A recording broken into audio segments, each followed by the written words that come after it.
The new building has about 15,500 square feet of usable space. The top floor is the headquarters of West Virginia Radio Corporation.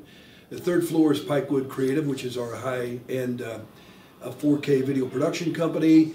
And then we do have a large area in the basement that will become a television studio for a new Metro News network that we plan to launch probably in 2016.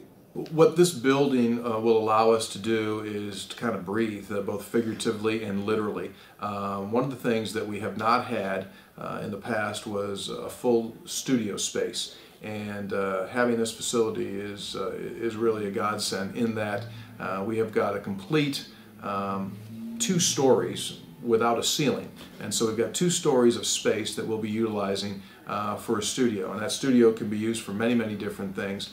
It can be used for interview situations. It can be used as a green screen studio where we can obviously basically create whatever it is that we'd like. So for many years we've had to beg, borrow to get spaces when we need to do interviews. This will give us a home base for that, and it will just give us literally just a lot more room that we can to operate in. Pikewood Creative is now 12 years old. We began at the Greer Building in Saberton, and it was literally a 2-person operation when we started. What we started to do at first was in-house clients. In other words, Greer Steel, which is located in Dover, Ohio, Pikewood National Golf Course, which is located obviously on the border there in Montague and Preston counties. And we started to do institutional interior pieces for Pikewood Creative, and it kind of branched out. From that point on, we've grown and we've expanded. This facility becomes our 3rd place of residence, so to speak. We have grown from 2 people to 8 people, along with others, and so it's been a fun dozen years, and it's gone by like it seems like it's been 12 days. We have an interesting company with a lot of history. And when we started expanding the radio division, we went back to Elkins, which was a company we originally had. We went into Cumberland, which were companies we originally had, to reacquire them. And there's been a lot of desire over the time to look at the assets of the company and to bring them back into a manner that we can use them. And this building had been sitting basically used by the Boys and Girls Clubs for years after the newspaper left it in the 1960s. And it was the original home of the Morgantown Dominion Post, which at the time was the Dominion News.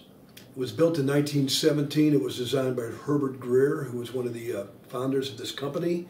It was the home base for the Dominion Post, or the Greer newspaper. I mean, at one point it was the Dominion Post. It's been the Morgantown News. It's had some differing names, but there were 2 different locations. There was this location and another location in the downtown area. They both had differing opinions, but they were both printed here. And so the building's got incredible tradition. It's got incredible history to it. You go back and you see these hardwood floors that we've maintained here on the 3rd floor, and you can literally see the burn marks in the wood from the days of hot type.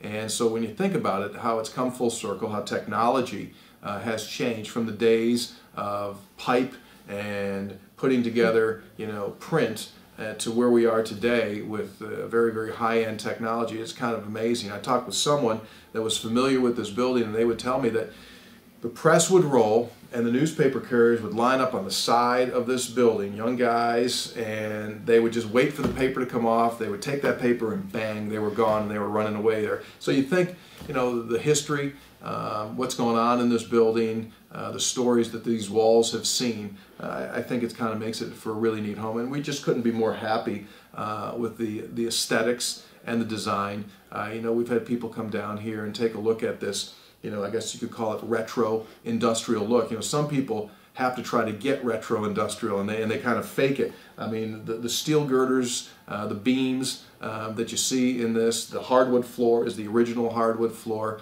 And I think a lot of people have just been kind of like in a wow mode because this is something that people try to build, and actually we had it sitting right here. So we're thrilled, and obviously to be downtown.